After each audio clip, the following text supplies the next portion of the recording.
l'intelligence suprême et cause première de toute chose, pour le remercier de cette occasion que nous avons aujourd'hui, encore une fois, d'examiner un autre point de la philosophie spirit, aujourd'hui plus particulièrement la loi de reproduction, que nous puissions bien comprendre ces lois naturelles, savoir, afin que nous puissions savoir comment nous mettre en harmonie avec elles, que nous puissions donner l'exemple, faire le bien, évoluer et aider aussi les esprits souffrants qui pourraient être avec nous aujourd'hui. Voilà. Donc, je vous ai mis le programme. Donc, on est toujours encore dans les lois naturelles, hein. On a vu la loi d'adoration, la loi de liberté, loi de progrès, loi de société, loi de travail, loi de destruction, loi de conservation, loi d'égalité, loi de reproduction. Il y en a 10 en tout normalement, hein. Je pense qu'on n'est pas loin de la 10e. Donc, loi de reproduction. Et donc, entre autres, dans ce cadre-là, on verra aussi les questions du mariage, du célibat, les obstacles à la reproduction et l'avortement ou l'interruption volontaire de la grossesse. D'accord? Alors, voici la loi de reproduction. On va voir qu'est-ce que le spiritisme dit du mariage, qu'est-ce que le spiritisme dit du célibat. Euh, Pourquoi la monogamie est une loi de nature, hein. On va réfléchir sur les inconvénients de l'abolition et de la dissolution du mariage. On va réfléchir aussi à la question du planning familial, comme on dit, hein, l'utilisation des contraceptifs. Et on verra aussi, pour terminer, la question de l'avortement, hein, en montrant que c'est un acte qu'il faut analyser aussi d'un point de vue spirituel, et que là, il est beaucoup moins anodin que quand on l'analyse uniquement d'un point de vue matériel. D'accord? Alors, le mariage et le célibat, hein.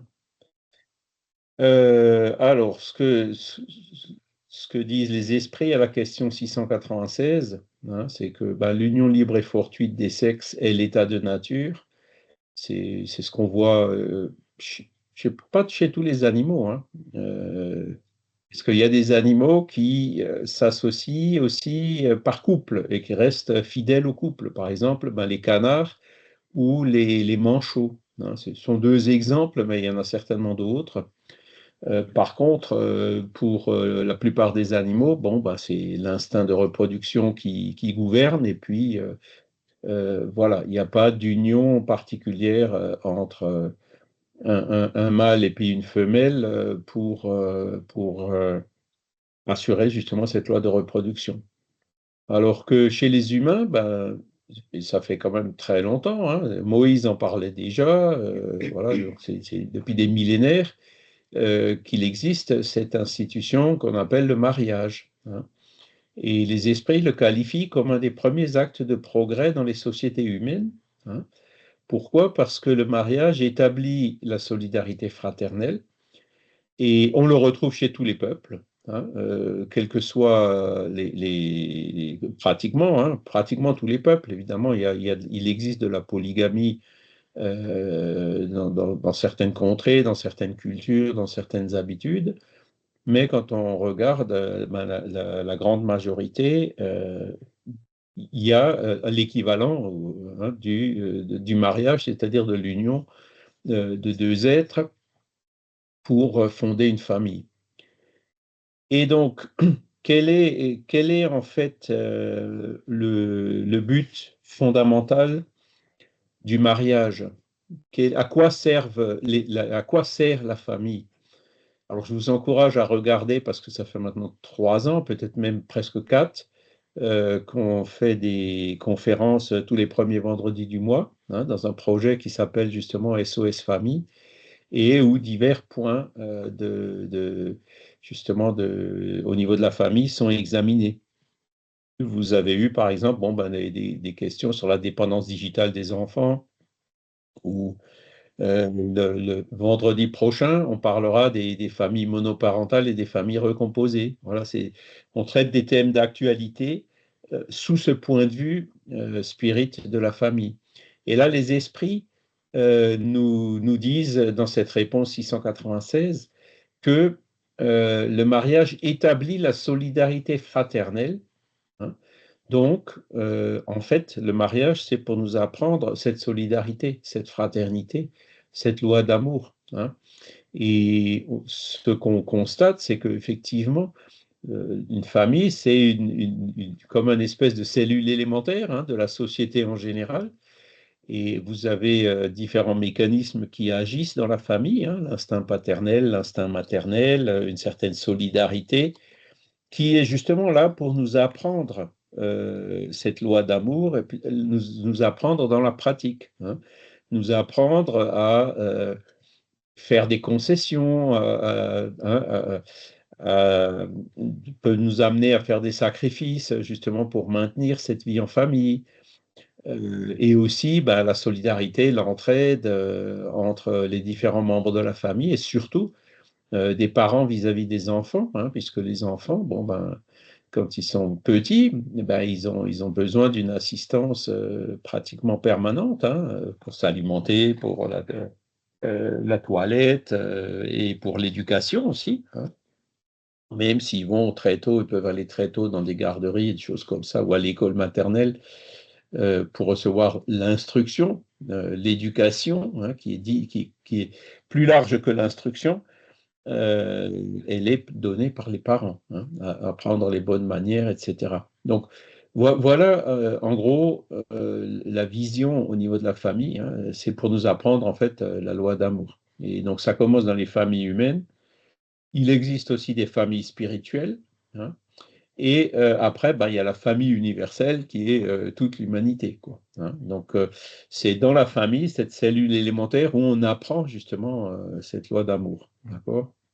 Alors, évidemment, ça ne se passe pas toujours bien, hein. Des fois, il y a des conflits, des fois, ça ne va pas du tout dans les familles, des fois, bon, ben, il faut arriver à la séparation. Donc, on le verra un peu plus loin, le spiritisme n'est pas contre le divorce, hein, quand ça ne va pas, quand il y a pas cette loi d'amour, hein, quand le mariage était, par exemple, motivé par des intérêts d'ordre matériel, sans avoir cette loi d'amour qui transcende le côté uniquement matériel. Ou par exemple, quand il y a des violences dans la famille, ben, il vaut mieux il vaut mieux se séparer avant qu'il n'arrive quelque chose de plus grave, quoi, hein. Donc le spiritisme, contrairement à certaines religions traditionnelles, ou peut-être même la plupart, n'est pas contre le divorce, quoi. Après, bon, c'est sûr que si pour un oui ou pour un non on se divorce, bon, il faut pas tomber non plus dans l'autre extrême, hein. Voilà. Donc, le but du mariage, c'est d'apprendre la loi d'amour. Donc, qu'est-ce que dit le spiritisme, par exemple, par rapport au mariage de personnes de même sexe, hein? Ben, si c'est pour apprendre la loi d'amour, si c'est le but premier du mariage, il n'y a pas d'inconvénient, hein. Si deux personnes du même sexe qui éprouvent justement cet amour réciproque, il n'y a pas d'inconvénient. Alors, répondre au but, justement, de cette loi d'évolution, de nous apprendre cette loi d'amour et cette solidarité fraternelle, qui peut très bien exister dans des couples de même sexe, hein. Bon, l'inconvénient qu'on pourrait voir, c'est par rapport à la loi de reproduction, hein, puisque, évidemment, pour que la loi de reproduction puisse se produire, ben, il faut nommer une femme, hein. Mais même aujourd'hui, les portes s'ouvrent tout doucement. Je connais un couple d'amis, hein, au masculin qui sont allés dans des pays où ces pratiques sont encore autorisées. Donc, euh, comment dire, euh, comment on dit ça en français? La gestation pour autrui. Ils ont fait appel à cela. Et donc, à partir du moment où la loi d'amour, qui est quand même le but principal, cette solidarité fraternelle, reste assurée, ben, là aussi, le spiritisme, voilà, le but est atteint. Et donc, deux hommes ou deux femmes pourront très bien éduquer un enfant dans les meilleures conditions possibles, voire parfois souvent meilleures que dans des couples de sexes différents qui s'entendent moins bien. Hein. Voilà, donc vous voyez que le spiritisme est très ouvert par rapport à ce genre de pratique, en tenant compte justement de l'objet, du but principal du mariage, qui est de nous apprendre cette loi d'amour, qui est de nous apprendre cette vie en société, entre guillemets. Hein, même c'est dans une petite cellule élémentaire ben, qu'on l'apprend. Voilà. Je parlais tout à l'heure des familles humaines et des familles spirituelles. Bon, les familles humaines, ben, ce sont les liens consanguins. Ça ne se passe pas toujours bien, comme on a dit. Souvent, ben, il arrive qu'on se marie, qu'il y ait des besoins de réconciliation entre deux personnes et justement, ils cherchent à répondre à ces besoins de réconciliation, de, de, de, de- de dissensions qui ont eu lieu dans des vies passées en se réincarnant au sein d'une même famille, soit entre époux et épouses, soit entre enfants et parents ou des choses comme ça. Des fois, effectivement, ça marche. Hein, les esprits, quand ils se reconnaissent, entre guillemets, ils disent, bon, c'est vrai qu'il m'a causé beaucoup de tours dans les vies passées, mais dans cette vie-là, il m'a bien aidé. Hein. Ben, vous comprenez très bien que ce genre que c'est quand même un milieu assez favorable pour la réconciliation. Mais des fois aussi, ça se passe moins bien, c'est-à-dire que ces inimitiés du passé ben, ressortent et voilà, il faudra plusieurs tentatives pour vraiment arriver à cette réconciliation. Vous voyez que c'est encore une fois la loi d'amour, de solidarité, de fraternité qui s'applique dans ce genre de situation grâce à cette institution qui est la famille. D'accord? Voilà donc pour la première question. Bon, c'est quelque chose comme j'ai dit, hein, c'est une institution qui existe depuis des millénaires et puis donc c'est pas par hasard. Voilà. Alors, ça c'est pour le mariage. Donc, si vous voulez approfondir le sujet du mariage, hein, il y a pas mal je vous oriente vers ces conférences, hein, donc vous les trouverez sur les chaînes YouTube. Je pense que c'est dans les conférences en direct. C'est en gros tous les premiers vendredis du mois. euh, et où donc il y a divers thèmes liés justement au mariage, aux enfants, à l'éducation qui sont abordés. C'est des gens très compétents. Par exemple, la dame qui va nous donner une conférence vendredi, elle était déjà venue une fois, peut-être même deux, et chaque fois, ces conférences, j'avais vraiment trouvé ça extrêmement intéressant. Après, bon, ben, il y en a qui choisissent le célibat. Alors, est-ce que le célibat, c'est bien ou c'est pas bien? Hein. Comme vous voyez là, le célibat, ça peut être un acte d'égoïsme ou ça peut être un acte de bienveillance. Donc, là aussi, il faut analyser pourquoi euh, ce, qu'est-ce qui motive justement le célibat? Parce que vous avez des célibataires qui sont quand même assez fameux. Hein. Vous avez bah, Jésus déjà, hein, qui était célibataire, il ne s'est pas marié. Vous avez d'autres cas comme Chico Xavier. Hein. Vous avez d'autres cas comme Léon Denis. Bon, eux, ils étaient célibataires, mais chez eux, ça ne les a pas empêchés de faire le bien, quoi. Donc, c'était vraiment motivé par la bienveillance. Vous avez Divaldo aussi qui est célibataire. Vous allez certainement encore en trouver beaucoup d'autres. Hein.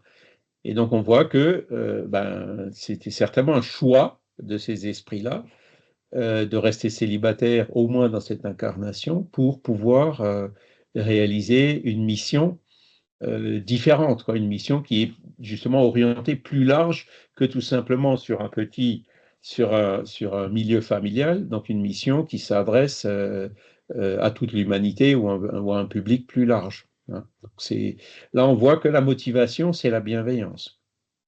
Par contre, après, vous avez aussi des célibataires qui sont motivés plutôt par des pensées égoïstes. J'en connais quelques-uns. Hein. J'avais un collègue qui avait essayé deux fois de se marier, ça n'avait pas marché. Hein. Et en fait, il était carrément devenu misogyne, quoi. Il disait, ouais, les bonnes femmes, c'est pas câblé pareil, ça me fait chier, j'ai pas envie de m'embêter avec ça. Enfin bref. C'est- Donc là, on voit clairement la motivation, c'est pas vraiment la bienveillance, quoi. C'est plutôt une motivation d'égoïsme. On peut le retrouver aussi dans, Charles, oui, excusez-moi, je crois qu'il y a des gens dans la salle d'attente, il me semble. Non? oui, que je la vois pas. Je vois pas. Attends. Il y a Vincent qui, je sais pas, je reçois toujours un message comme quoi Vincent veut entrer, mais Ah, c'est marrant. C'est bizarre parce que je ne le vois pas. Il était là, Oui, mais oui, Vincent n'a plus accès à la conversation. voilà. Il y a ouais, plusieurs bah, c'est parce personnes. que il a eu une coupure, je pense. Mais je vois pas. La salle d'attente, elle est vide, hein. Je vois personne. D'accord.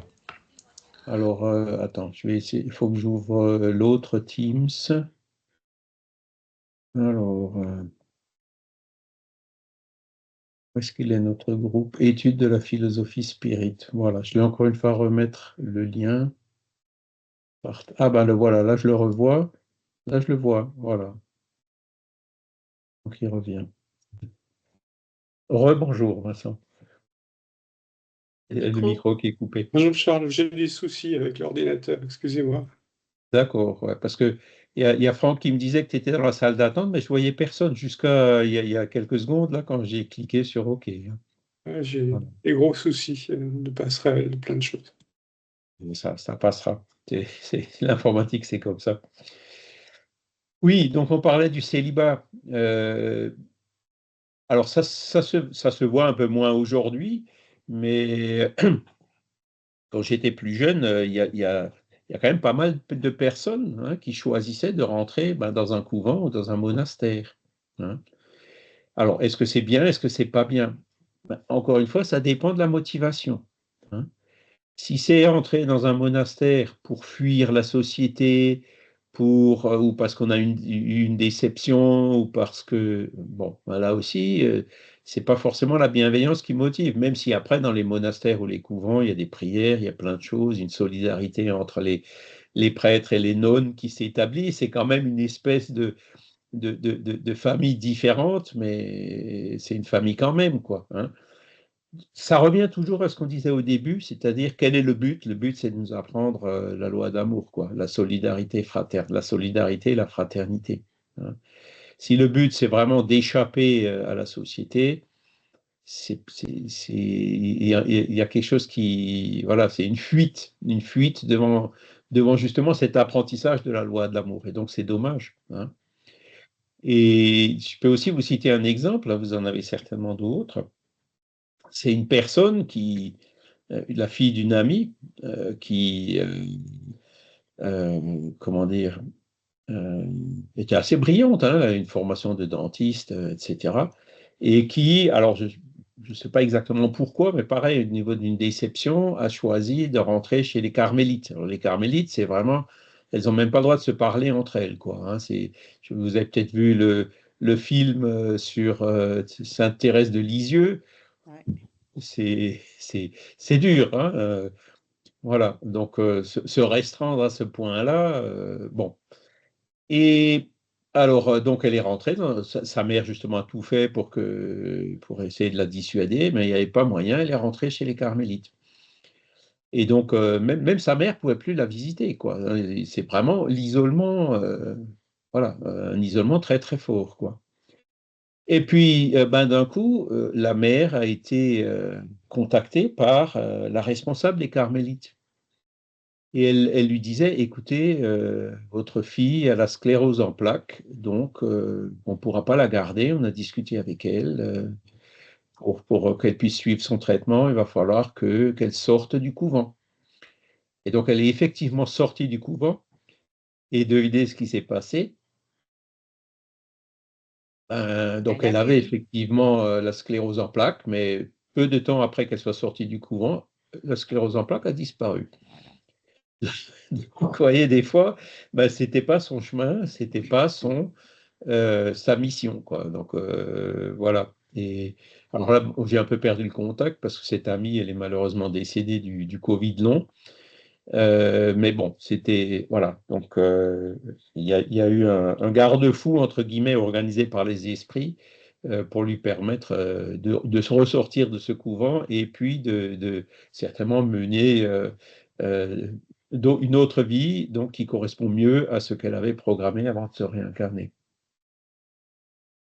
Donc, c'est Kardec qui nous dit dans un commentaire à la question 699, si le célibat par lui-même n'est pas un état méritoire, il n'en est pas de même lorsqu'il constitue par la renonciation aux joies de la famille un sacrifice accompli au profit de l'humanité. Tout sacrifice personnel en vue du bien et sans arrière-pensée d'égoïsme élève l'homme au-dessus de sa condition matérielle. Et donc, Kardec nous montre bien que euh, le choix qui est fait quelquefois pour rester célibataire, à partir du moment où c'est un sacrifice pour une mission, ben, c'est au contraire méritoire. Donc là aussi, vous voyez, il n'y a pas de condamnation du célibat euh, chez les spirites. Il y a une condamnation de l'égoïsme, mais pas du célibat. Voilà. Après, Kardec il pose clairement aussi la question de la polygamie, hein, qui existe encore dans certaines cultures, dans certaines contrées. Et donc il demande laquelle des deux, de la polygamie ou de la monogamie, est la plus conforme à la loi de nature. Et les esprits répondent, la polygamie est une loi humaine dont l'abolition marque un progrès social. Le mariage, selon les vues de Dieu, doit être fondé sur l'affection des êtres qui s'unissent. Avec la polygamie, il n'y a pas d'affection réelle, il n'y a que sensualité. Alors, bon, il donne une réponse, encore une fois, dans le grand principe, hein. Donc, encore une fois, le but du mariage, c'est de nous apprendre la loi d'amour. Alors, est-ce qu'avec la polygamie, il y a une loi d'amour?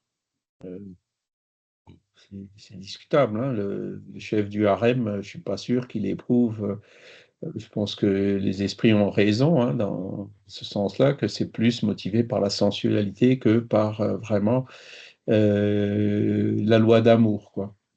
Et toujours dans le même question 701 en commentaire, Kardec y rajoute, si la polygamie était selon la loi de nature, elle devrait pouvoir être universelle, ce qui serait matériellement impossible vu l'égalité numérique des sexes. Alors là aussi, c'est clair, hein. Si vous avez à peu près 50% d'hommes et 50% de femmes, hein, dans les naissances. Donc, si un homme a plusieurs femmes, eh ben, forcément, il y a plusieurs hommes qui n'auront pas de femmes. On est bien d'accord. Donc, il y a un problème quelque part avec la polygamie d'un point de vue matériel. Et là, on parle d'avoir donc un homme qui a plusieurs femmes. C'est le cas qu'on rencontre le plus souvent. Mais ça marcherait aussi dans l'autre sens. Une femme qui a plusieurs hommes, ben, il y aurait plusieurs autres femmes qui n'auraient pas d'hommes. Et on ne parle pas de l'union libre et fortuite des sexes qu'on a vu à la première question. D'accord? Voilà. Donc la polygamie, bon, c'est autorisé par la loi dans certains pays, mais bon, c'est pas autorisé en France.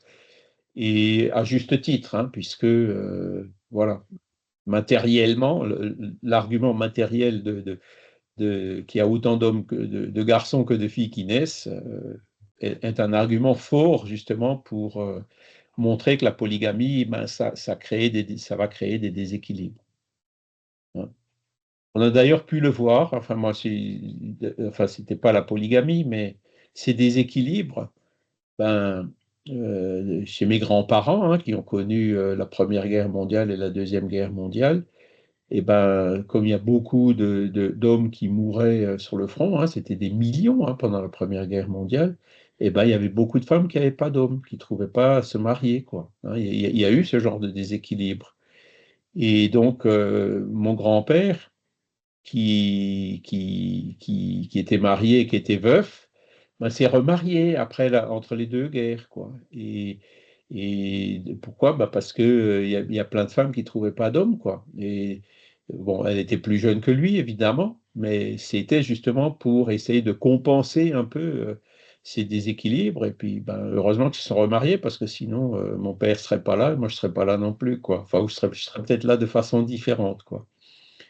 Donc, mon grand-père et ma grand-mère s'entendaient très bien. Il y avait une très grande solidarité dans la famille, y compris avec les enfants du premier mariage où donc il était veuf. Bref, donc tout ça, vous voyez, encore une fois, c'est la loi d'amour qui compte, hein.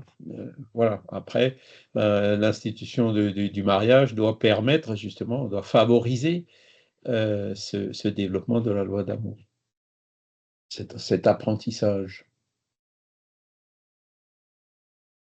L'abolition du mariage serait donc le retour à l'enfance de l'humanité et placerait l'homme au-dessous même de certains animaux qui lui donnent l'exemple d'union constante. On parlait des canards et des manchots, vous connaissez peut-être d'autres espèces animales qui ont aussi des unions constantes. Voilà, bon, alors aujourd'hui, il y a peut-être pas, on n'en est pas à l'abolition du loi de mariage, mais on élargit un peu. Il y a les Pacs, hein, il y a d'autres systèmes.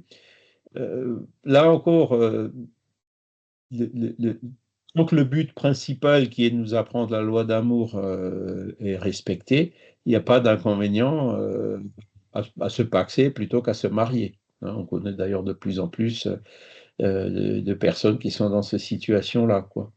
Ce qui est peut-être un peu plus discutable, c'est donc le spiritisme, comme je l'ai dit, n'est pas contre le divorce, hein, mais bon, aujourd'hui on voit, bah, c'est peut-être un peu trop facile, quoi. Pour un oui ou pour un non, hop, euh, bah, il y a séparation, hein, ou alors ah bah tiens j'ai trouvé mieux.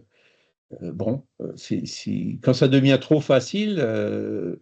Après, vous avez justement le problème qui va être traité vendredi, des familles recomposées. J'en ai connu où ça se passait très bien, hein, mais il y a beaucoup d'enfants voilà, qui en pâtissent un peu, hein, quand les parents, par facilité, je dirais, hein, choisissent un peu trop rapidement, trop facilement hein, de dissoudre, de repartir, etc. Ce n'est pas une condamnation du divorce, pas du tout. Quand ça va pas du tout, quand il y a de la violence, des choses comme ça, c'est clair qu'il faut séparer ce qui est déjà en fait séparé de fait, ben, il faut le séparer officiellement, hein. Mais aujourd'hui, on voit plutôt une tendance, alors c'est pas l'union libre et fortuite, mais c'est, comment dire, un relâchement quand même des liens familiaux. Parce que, bon, quand c'est juste, quand il n'y a pas d'enfant, bon, encore, c'est chacun a son libre arbitre, hein. Il y a peut-être des occasions de réconciliation entre esprits et tout ça qui seront manquées et qu'il faudra refaire dans une autre vie. Mais quand il y a des enfants, il faut quand même d'abord et avant tout penser aux enfants, quoi, penser au bien des enfants, hein. Donc c'est un point fondamental à considérer dans les décisions de ce genre. Et comment est-ce qu'il faut le considérer? Toujours suivant cette loi d'amour, cette loi de solidarité et de fraternité. Alors, après, la contraception. Donc, il y a une phrase un peu dure qui dit là, la question 693, qui dit tout ce qui entrave la nature dans sa marche est contraire à la loi générale. Ouh, ça peut être perçu comme une condamnation de la contraception, par exemple, hein. Mais il y a tout de suite le bémol qui vient à suivre et qui nous dit Dieu a donné à l'homme, sur tous les êtres vivants, un pouvoir dont il doit user pour le bien, mais non abuser. Il peut régler la reproduction selon ses besoins, il ne doit pas l'entraver sans nécessité. L'action intelligente de l'homme est un contrepoids établi par Dieu pour ramener l'équilibre entre les forces de la nature, et c'est encore ce qui le distingue des animaux, parce qu'il le fait avec connaissance de cause.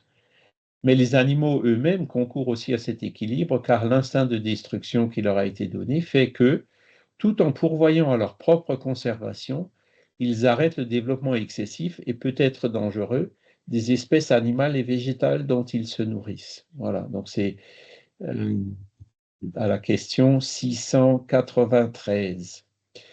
Donc là, vous voyez que la contraception, ben, on peut en user, mais il faut éviter d'en abuser, hein, c'est ça qu'ils nous disent. Et c'était d'ailleurs assez intéressant parce que quand je suis allé la première fois dans un groupe spirit, hein, il y a 40 ans maintenant, au Brésil, Eh ben, on était allé parce qu'il y avait un problème de perturbation spirituelle au niveau de mon épouse, quoi. Et une des premières questions que la personne qui nous a accueillis là-bas nous a posées, c'est est-ce que vous prenez la contraception? Alors, ce n'était pas le cas à l'époque, hein, parce qu'on ne cherchait pas à éviter des enfants. Il n'y en a pas eu, parce que pour d'autres raisons naturelles. Et alors, je lui ai demandé, alors pas tout de suite, parce que la question m'avait un peu interpellé, mais un peu plus tard, hein, je lui ai demandé pourquoi vous nous avez posé cette question. Et il a dit, ben, vous savez, avant de se réincarner, on fait des plans, on prend parfois des engagements, hein, pour dire, bon, ben, tel esprit, tu pourras venir te réincarner comme notre enfant. Et puis, bon, ben, l'esprit, il est là, il attend justement que ben, son tour de réincarner. Et puis, bon, ben, il y a la contraception, contraception, contraception. À un moment donné, il commence à s'impatienter. Il dit, eh oh, vous m'aviez promis que je pouvais venir chez vous. Vous voyez, ça peut être une source, ça peut être une cause, justement, cet esprit, selon sa nature, évidemment. Si c'est un bon esprit, ça, il n'y aura pas d'inconvénient. Mais si c'est un esprit un peu plus tenace, ou même envers qui on a des dettes et puis qu'on refuse de lui payer, ben, il peut finir par perdre patience et créer des perturbations spirituelles. Vous voyez. Donc c'est un exemple d'inconvénient que peut avoir l'abus, entre guillemets, de la contraception. Mais vous voyez, le spiritisme n'est pas contre, hein. Il faut en utiliser de façon intelligente, hein. Alors, on a tous une carrière, on est jeune, il y a des conditions matérielles. On peut se dire, ben voilà, je ne veux pas tout de suite, je veux plutôt à 20 ans ou à 30 ans, etc. Donc, ou alors ben, aussi pour contrôler le nombre, hein, quand on a déjà, si on veut, 2 enfants ou 3 enfants, bon, ben après, voilà, rien n'interdit de prendre la contraception si on n'en veut pas d'autres, hein. Donc, le spiritisme est ouvert par rapport à ce genre de choses, hein. Puis là aussi, je peux vous citer un exemple des amis qu'on avait justement au Brésil. Donc, ils avaient déjà, je ne sais pas si c'est 4 ou 5 enfants, et donc ils n'en voulaient plus, hein. Eh ben, malgré la contraception, il y a encore un 6e qui est venu, hein. Donc, quand ça doit se faire, ça se fait quand même, hein. C'est comme tout à l'heure avec l'histoire du couvent. Voilà, il y a parfois des choses qui nous surprennent. Et puis, bien sûr, bon, ben, voilà, c'était la petite dernière, hein, la petite princesse, comme il disait, et puis donc, qu'ils ont fini par accepter. Donc, vous voyez, faut utiliser l'intelligence à bon escient, hein, et toujours dans ce but d'évolution, de nous apprendre cette loi d'amour et cette solidarité, hein. Mais le gros message là, c'est que le spiritisme n'est pas contre la contraception, hein. Franck? Oui, je reviens un instant sur l'histoire de la polygamie. Je ne sais pas si ça correspond, enfin si ça a à voir vraiment avec la loi d'amour ou pas. La polygamie, ça a toujours été très très répandu dans les sociétés, enfin ce qu'on dit des sociétés primitives, mais bon, mauvaise appellation. Mais c'était en fait le garant de la survie du clan. Compte tenu de la mortalité infantile qui était importante, il était beaucoup plus il était prioritaire pour une société d'augmenter le nombre d'enfants, donc de pas avec ce phénomène de polygamie, pour espérer consolider le clan autour d'un socle solide du chef de clan. Et puis, bah, ça répondait aussi à cette injonction biblique croissez et multipliez. Donc, on a vu ça dans l'histoire biblique, par exemple. On voit ça aussi dans certaines religions qui ont beaucoup de mal à évoluer, et puis aussi dans certaines sectes chrétiennes de type mormone ou des choses comme ça, où on a encore cette injonction. Je suis pas certain vraiment que ce soit la loi d'amour, hein. Ah oui. C'est plus une injonction, et puis voilà quoi. Donc mais la polygamie existe encore, hein, et certains cherchent à la rétablir d'ailleurs. Ah Donc oui. c'est toujours d'ailleurs au bénéfice des hommes, hein, jamais les femmes. Bon, ça, c'est ça notre problème, ça. Et donc les réflexions là que tu nous encourages à faire, conforte en fait cette position qui est de dire euh, ça a pu être nécessaire à certaines époques compte tenu de la mortalité, etc., comme tu le disais. Euh, mais aujourd'hui, quand on réfléchit, bon, ben, on n'en est plus là et c'est plus nécessaire et au contraire, ça peut créer des déséquilibres, hein. Ou alors des sectes ou voilà, des abus.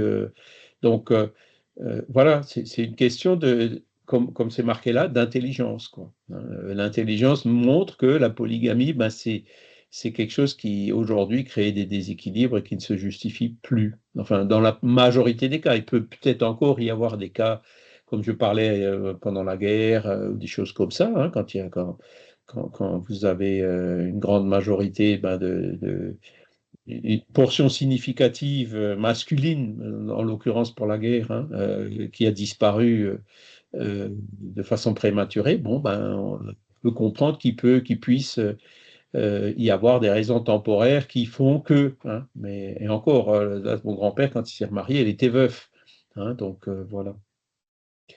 Donc, c'est une question d'intelligence. Et c'est à ça que le spiritisme encourage. L'intelligence, pourquoi?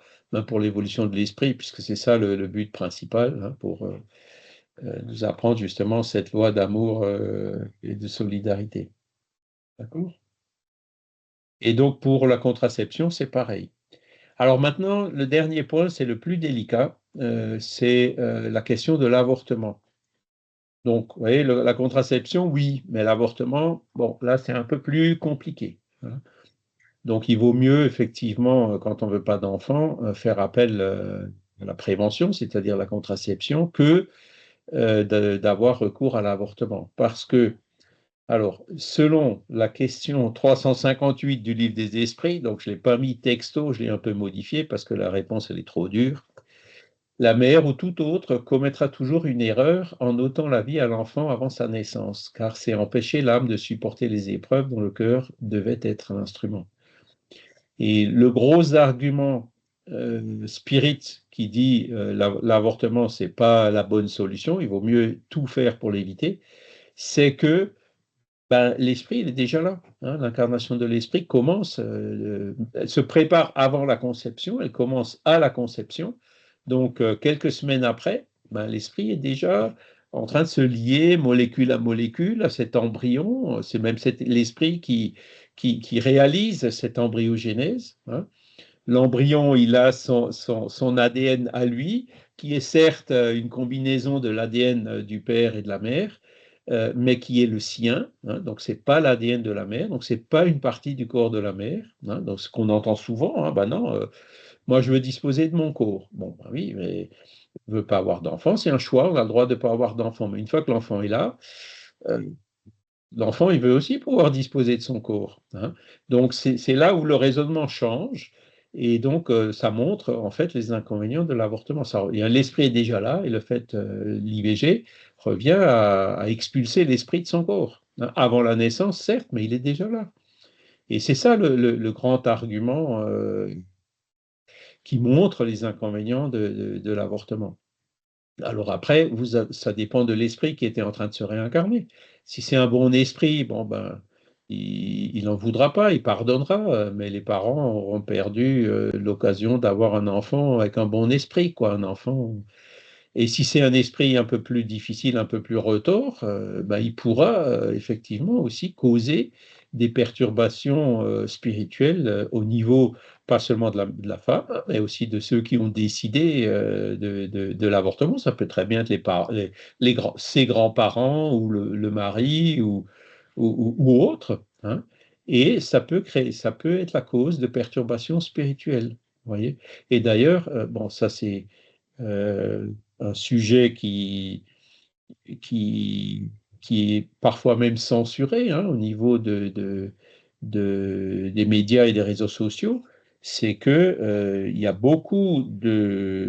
il existe des personnes qui ont ce qu'on appelle un état traumatique après l'avortement, quoi. Donc, qui peuvent dénoter déjà ce genre de perturbation spirituelle qui peut se produire dans ces cas-là, quoi. Et donc, voilà, l'avortement, c'est pas une bonne solution. Il vaut mieux, 100 fois mieux, la contraception que l'avortement. D'accord?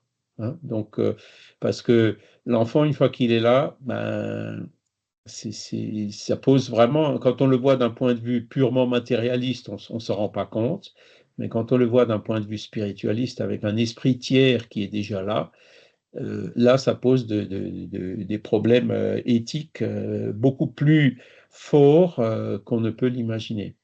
Voilà. Donc, le spiritisme n'encourage pas l'avortement, hein. Au contraire, il vaut mieux trouver d'autres solutions. Alors, parmi les autres solutions, bon, bah, il y a la contraception, évidemment, c'est peut-être la meilleure. Et ensuite, bon, bah, quand malgré la contraception, ça se fait quand même, bon, il vaut mieux laisser l'enfant naître. Aujourd'hui, on a déjà, au moins dans la loi française, des mécanismes qui permettent les prises en charge, accouchement sous X, etc. Il y a un délai de 2 mois après la naissance de rétractation du père et de la mère. Et au-delà de ce délai de 2 mois, si je me rappelle bien, l'enfant est considéré comme abandonné et adoptable. Et puis les files d'attente de parents qui cherchent à adopter des enfants sont largement supérieures au nombre d'enfants à adopter. Donc, vous voyez, il y a beaucoup de solutions qui permettent justement d'éviter l'avortement parce que c'est pas une chose aussi anodine qu'on ne le pense. Voilà. Donc, le spiritisme n'encourage pas l'avortement, au contraire, hein. Voilà. Il ne condamne pas, hein, ce n'est pas une question de jugement, c'est juste une question de réfléchir aux inconvénients que l'avortement pose. D'accord? Et cette réflexion se fait sur le paradigme spirituel. Donc, aujourd'hui, la loi le permet. Aujourd'hui, alors j'ai vu les statistiques, hein, il y a, je crois, 200 000 avortements par an, à peu près. C'est relativement stable, ça a un petit peu augmenté ces derniers temps, hein. Mais depuis, c'est quand même maintenant presque 30 ans, 40 ans que la loi existe, peut-être même 50, hein. 200 000 multiplié par 50, ça se chiffre en 2 fois 5, 10, ben, c'est 10 millions, c'est ça. Donc, vous voyez, c'est un sixième de la population française. C'est pas rien, quoi. C'est vraiment important, hein. Bon, mais la loi le permet. Quand vous avez 100 femmes devant vous, eh ben, il y en a 40 qui ont commis au moins un avortement dans cette vie. Donc, il faut faire très attention à comment on en parle, hein, surtout pas condamner, parce qu'il y a beaucoup de gens qui l'ont fait sans connaissance de cause, sans savoir, sans se rendre compte, hein. Bon, voilà, il ne s'agit pas de condamner, il s'agit juste d'inviter à réfléchir, hein, que voilà, tout ce qui est autorisé par la loi, c'est pas forcément en harmonie avec les lois de la nature, hein. Comme on dit, il y a des lois qui autorisent la polygamie.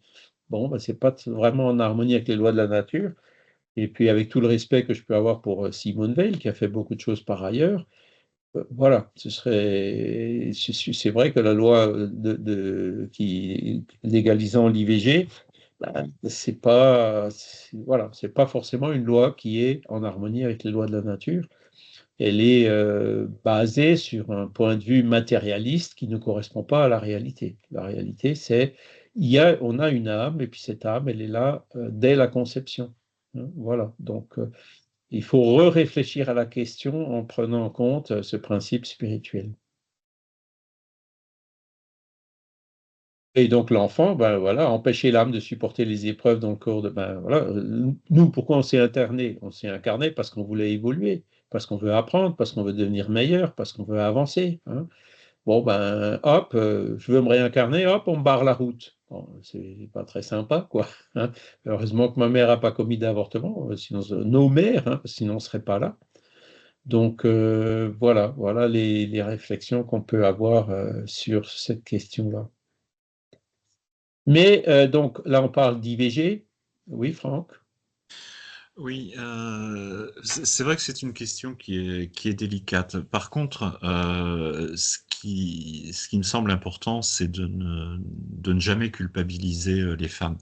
Je crois qu'il Absolument. faut pas oublier l'aspect prédateur de l'homme aussi dans la sexualité. Parce que c'est gentil, mais c'est toujours à la femme de se protéger, c'est toujours à la femme de prendre un moyen de contraception, c'est toujours à la femme d'accepter. Or, l'homme, il est toujours à part dans ces cas-là, hein. Il peut faire ce qu'il veut avec qui il veut. On sait très bien que finalement, le sexe représente enfin presque une arme, hein, dans les conflits, le nombre de viols et de choses comme ça. Je crois que l'homme porte une énorme responsabilité aussi. Ce serait peut-être à lui aussi d'apprendre à maîtriser ce qu'il a entre les jambes, quoi, pour éviter ce genre de situation, parce que c'est on parle toujours de la contraception féminine, on parle toujours, mais c'est toujours aux femmes de faire attention, de se protéger.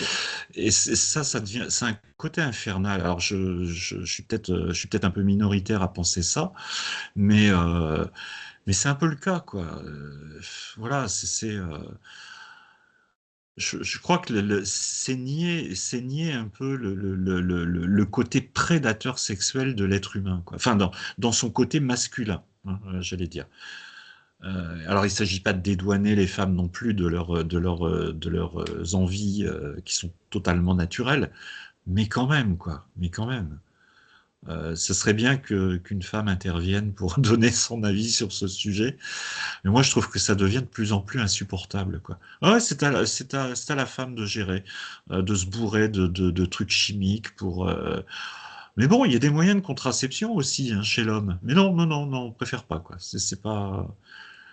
C'est ça qui est. Cette question, elle est rarement abordée. Peut-être qu'elle est gênante, hein, mais moi, je milite à fond pour que l'homme se responsabilise aussi par rapport à sa sexualité, quoi. Effectivement, et tu sais, vu d'un point de vue spirituel, tout est dans l'intention, hein. Euh, et donc l'intention de l'homme n'échappera pas à cet examen de la conscience, hein, tu vois. Donc voilà. Puis souvent, les femmes qui avortent, elles sont poussées à prendre cette décision, soit par l'homme, soit par les parents, soit par les assistants sociaux, soit par X, Y ou Z, hein. C'est souvent une décision qui leur est pas imposée, mais elles sont fortement incitées à le faire. Et la responsabilité, ben, on en tient compte, hein. Au niveau des lois divines, c'est l'intention qui compte, hein. C'est voilà, la femme qui, parce que des femmes qui sont contraintes à avorter, il y en a aussi, hein. Après, au niveau de la sexualité, bon, bah, c'est sûr, il y a aussi de la contraception masculine, il y a aussi de la stérilisation masculine. Enfin, il y a pas mal de moyens, effectivement, mais où il faut chercher cet équilibre, hein. Oui, puis il y a un autre élément, c'est vrai, qui est indissociable de tout ça, c'est la condition économique. Je crois qu'on peut pas faire l'impasse sur cet état de fait, quoi. Ouais. Donc, Et la condition économique, donc, c'est une question de société, quoi, mm, hein. Par exemple, on ne peut pas non plus dire, bon, il faut avorter parce que les parents n'ont pas les moyens de subvenir aux besoins de leur enfant. Non, il vaut mieux donner aux parents les moyens de subvenir aux besoins de leur enfant, tu vois. Il y a les allocations familiales, il y a différents mécanismes. Il vaut mieux aller dans l'autre sens, quoi, hein, que de dire j'avorte parce que ou alors les autres raisonnements dans certains pays comme le Brésil, où l'avortement n'est toujours pas autorisé, il vaut mieux légaliser l'avortement pour réduire le nombre de morts liées aux avortements illégaux qui sont pratiqués dans des conditions. C'est pareil, ça c'est pas une excuse, hein, même en cas d'abus sexuel, c'est pas autorisé. alors, après, effectivement, il y a des. Alors, au Brésil, je ne sais pas si. Alors, on a le dernier cas, hein, c'est celui qu'on a ici, la question 359. Dans le cas où la vie de la mère serait en danger par la naissance de l'enfant, y a-t-il crime à sacrifier l'enfant pour sauver la mère? Réponse des esprits, il vaut mieux sacrifier l'être qui n'existe pas encore, hein, à celui qui existe. Donc, le cas, par exemple, où la mère court risque de perdre sa vie à cause du processus de gestation et de l'accouchement. Dans ce cas-là, alors on parle plus d'interruption volontaire de la grossesse, on parle d'une interruption médicale de la grossesse, hein. Il y a d'autres cas, voilà, où l'interruption médicale de la grossesse est pratiquée. Et donc là, vous voyez, les esprits ouvrent une porte. Mais après, bon, il y a des cas beaucoup plus difficiles, hein, les cas de viol ou d'inceste ou ce genre de choses, où, bon, c'est c'est- c'est- c'est les cas les plus dramatiques, mais ce n'est pas les plus fréquents non plus, heureusement, hein. Alors, dans ces cas-là, c'est clair qu'il faut faire preuve d'un peu plus d'ouverture. Et, mais si on peut, là aussi, faire une prise en charge, hein, et laisser à la mère le choix d'accepter ou de ne pas accepter de garder l'enfant, euh, il vaut là aussi mieux le laisser naître, hein, quitte à prendre en charge, encore une fois, tous les frais, les accompagnements psychologiques, etc., etc., hein. Donc, c'est ces cas un peu plus difficiles où, bon, vous voyez, ça se discute en quelque sorte, mais où on peut aussi trouver des solutions, même là, d'encadrement, d'accompagnement pour éviter l'IVG. Voilà. Et il y a aussi les cas, par exemple, d'enfants avec les diagnostics prénatals où on voit des déficits, des handicaps graves. Donc, c'est aussi un cas où, effectivement, ben, c'est pas tellement l'IVG, c'est plutôt l'interruption médicale de la grossesse, quoi, où on décide de procéder à l'avortement, ou à l'interruption de la gestation. Et donc, même dans ces cas-là, bon, je peux aussi vous citer un exemple qui est cité par Richard Simonetti. On commence à avoir, on a déjà 2 ou 3 livres de lui. C'est un auteur brésilien que j'apprécie beaucoup. Il dit des choses simples, avec des phrases simples et courtes, de façon très claire. Et il citait un exemple. Parce qu'au Brésil, justement, je crois que l'avortement est légal quand le bébé est diagnostiqué d'anencéphalie. Anencéphalie, c'est, enfin, le bébé en général, il meurt le jour de sa naissance ou au pire 1 ou 2 jours après. Avec des exceptions là aussi. Donc les diagnostics sont jamais à 100%, hein. Vous avez des bébés diagnostiqués anencéphales qui sont nés et qui ont vécu plusieurs années, qui sont morts d'autre chose que ça. Mais bon, dans la plupart des cas, effectivement, le bébé n'a pas une grande espérance de vie. Et donc, il cite l'exemple d'un couple où ce diagnostic a été fait. Donc, ils auraient pu légalement avorter au Brésil, mais ils ont décidé de ne pas le faire. Ils ont décidé de laisser la gestation arriver à son terme. Et donc, c'est ce qui s'est fait. Le bébé est né et puis il est mort quelques heures ou peut-être 1 jour ou 2 après sa naissance. Et un peu plus tard, ce couple, ben, ils ont reçu une communication de l'esprit de cet enfant-là en disant: merci de m'avoir laissé arriver à terme parce que ça m'a permis justement comment dire, d'épurer mon corps spirituel par rapport à mon passé.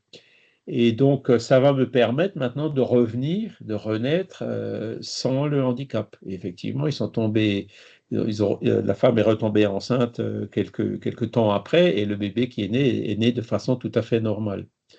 Donc, vous voyez, là, c'est un cas qui montre que même dans ces cas-là, bon, voilà, encore une fois, ça se discute, mais ben, ce couple-là, ils ont laissé faire la nature.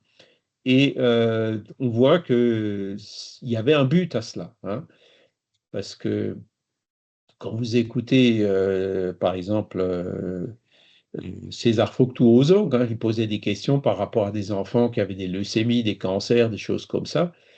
Et l'esprit, pour lui expliquer le pourquoi de ces choses-là, il disait toujours, voit une tumeur comme un aspirateur des impuretés du corps spirituel. Voyez. Et moi, j'ai senti comme ça aussi, hein, au niveau du cancer que j'avais. C'est quelque chose qui a permis d'épurer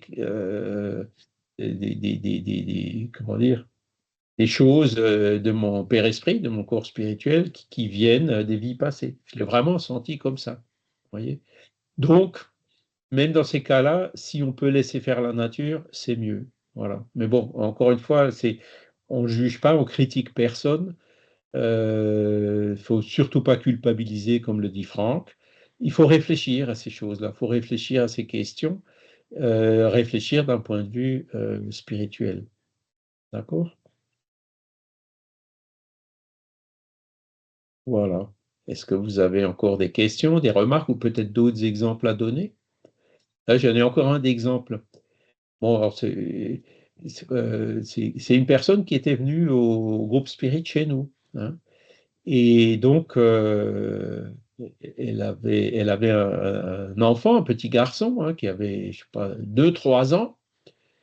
Et à un moment donné, le garçon, il lui balance comme ça à la figure, maman, j'ai déjà essayé de venir une fois, t'as pas voulu de moi, et c'est pour ça que je suis revenu. Alors, la femme, elle était assez blême parce qu'effectivement, à la première grossesse, elle avait décidé pour une IVG, quoi. Donc là, c'est un cas où l'esprit a décidé de revenir, ça s'est passé. Bon, ça a créé s'il y a 2 ans, il lui balance, ou à 3 ans, il lui balance quelque chose comme ça à la figure, c'est pas anodin non plus, quoi. Mais ça, l'esprit a quand même accepté de revenir. Voilà, je ne sais pas comment ça s'est déroulé dans la suite, mais c'est un cas où ça s'est, entre guillemets, relativement bien passé, quoi. Mais ce qu'il faut toujours se dire, c'est que l'IVG, c'est pas anodin, c'est assez traumatique. Et la plupart des gens sont d'accord pour le dire, hein, tous les sondages le disent. Si on peut éviter, si on peut préférer une autre solution, il vaut mieux le faire parce que voilà, l'avortement peut présenter des inconvénients, quoi.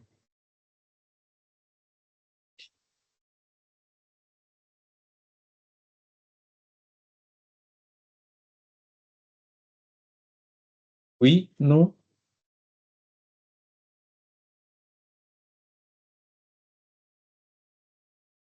voilà. Enfin bon, c'est c'est là où on illustre un peu comment notre réflexion change à partir du moment où on change de paradigme. Quand on réfléchit d'un point de vue purement matériel ou quand on réfléchit d'un point de vue spirituel aussi, on n'arrive pas toujours à la même conclusion, hein. Delphine? Oui, je voulais juste réagir à l'intervention de Franck. Je le remercie pour sa vision très responsable de l'homme. Et j'ai l'impression quand même que les consciences, elles évoluent au niveau de cette responsabilité, parce que, par exemple, autour de moi, j'ai beaucoup d'hommes qui prennent cette responsabilité, alors peut-être à l'extrême, hein, mais qui font beaucoup de stérilisation.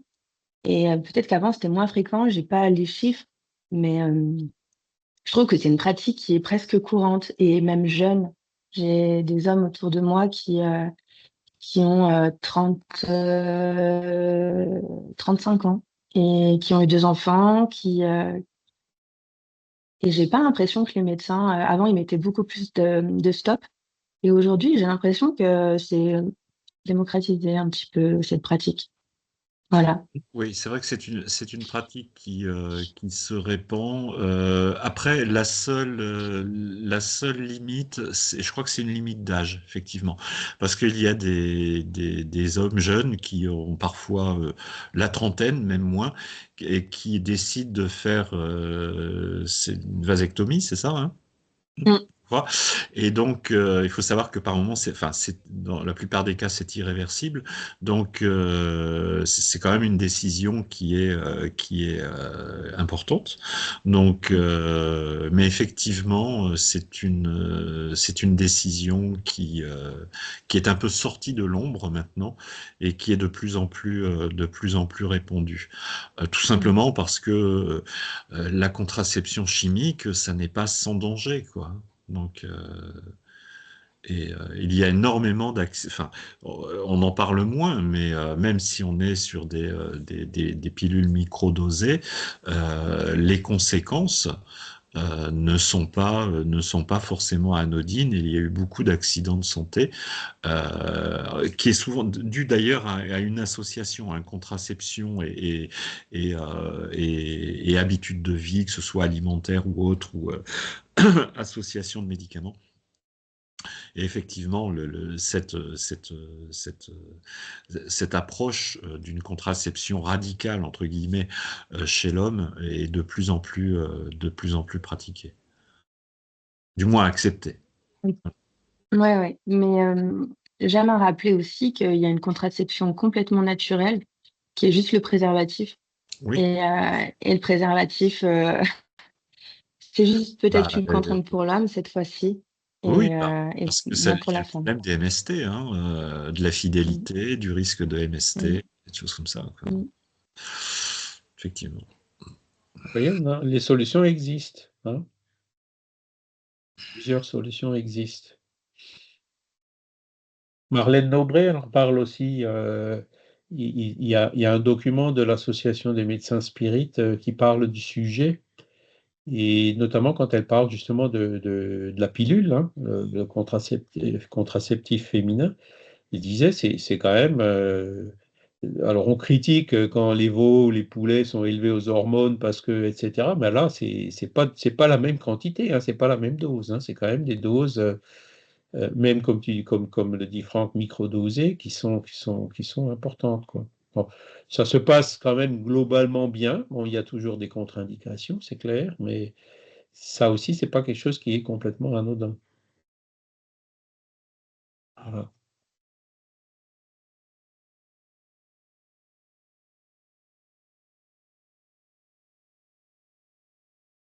Alors, bon, voilà ce que le spiritisme peut dire sur ce genre de sujet, quoi. Il y a quand même, c'est quand même, quand on compare par rapport à ce que disent, par exemple, ben, les catholiques, hein, euh, eux, ils sont même contre la contraception, quoi, hein. Donc, c'est quand même assez.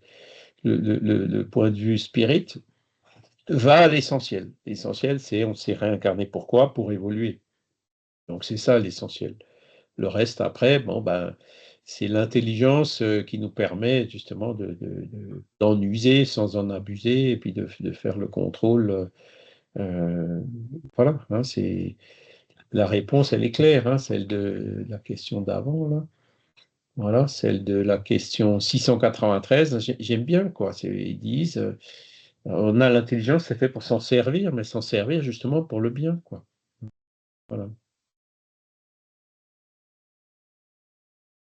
Bon, bah écoutez, voilà pour la loi de reproduction. Et donc la semaine prochaine, il va falloir que ouais, je serai à Paris, donc je la ferai à partir de l'hôtel. On verra le dernier, hein, donc c'est la loi de justice, d'amour et de charité, hein. C'est la 10e et la plus importante. Vous voyez qu'elle elle est revenue un petit peu dans toutes les autres lois, hein, puisque c'est celle-là qui sous-tend, elle est derrière en fait chacune des autres, hein, vous voyez. Le raisonnement qu'on a fait aujourd'hui sur la loi de reproduction a très souvent fait appel à cette loi de justice, d'amour et de charité, quoi. C'est-à-dire, c'est le but de notre réincarnation, c'est vers ça qu'il faut qu'on tende. Et le jour où on y arrivera, ou du moins une grosse part de l'humanité y arrivera, eh ben, la Terre aura complètement changé d'aspect, hein. Ce ne sera plus un monde d'expiation et d'épreuves, mais ce sera un monde meilleur. Donc, ça, c'est le but, hein. Et chacun doit y travailler personnellement. Personne ne peut pardonner à la place d'un autre, personne ne peut être juste ou aimer à la place d'un autre. C'est vraiment un travail individuel. OK? Ben, écoutez, je vous propose, si vous n'avez pas d'autres questions, on peut s'arrêter là. On va remercier aussi les bons esprits qui étaient avec nous aujourd'hui pour nous guider justement dans ces réflexions. Sujet difficile, mais on voit que avec l'intelligence, avec la réflexion, on arrive effectivement à comprendre le comment et le pourquoi des choses. C'est ça le but du spiritisme, hein. C'est pas d'imposer quoi que ce soit, c'est de nous inviter à réfléchir suivant ce paradigme spiritualiste, hein, qui correspond à la réalité, l'existence de l'âme, sa réincarnation, et qui nous permet donc d'établir des arguments plus forts termes sur ces questions-là, et donc nous permettre de nous mettre le plus possible en harmonie avec ces lois de la nature, hein, ce qui sera le secret de notre évolution vers le bonheur. Voilà, je vous remercie infiniment. Je À vous cet souhaite après-midi, alors. un excellent dimanche. Ouais, cet après-midi, on aura Merci. je serai de nouveau chez Dominique. Hein, et je pense qu'il va mieux. Oui, il était là il y a, je sais plus, vendredi, donc il va mieux. Ouais. Enfin, il était sur le cours. C'est moi qui ai un peu le rhume. J'espère que je ne vais pas le repasser. Moi, j'ai déjà. Voilà. Eh ben, écoutez, je vous souhaite un bon dimanche, une bonne semaine, et puis je vous dis à dimanche prochain. Au revoir. Au revoir. Au revoir, merci Charles. Bon Merci. dimanche à tous. Merci. Au revoir.